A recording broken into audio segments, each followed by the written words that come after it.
Hi everyone, welcome back to this channel. So on today's video I'm gonna show you how you can automatically stop songs on Spotify.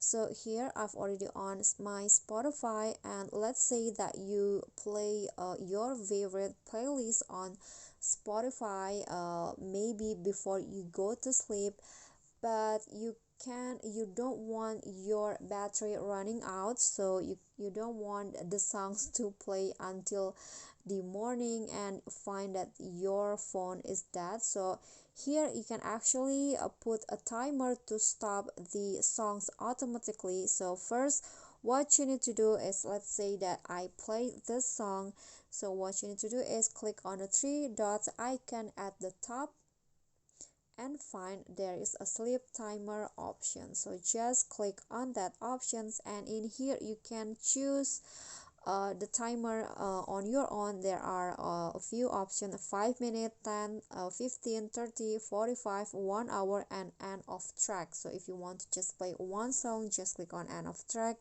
But if you want to just use the timer, for example you want to play it for 30 minutes, click on the 30 minutes, and then after that your song will be automatically stopped in 30 minutes after.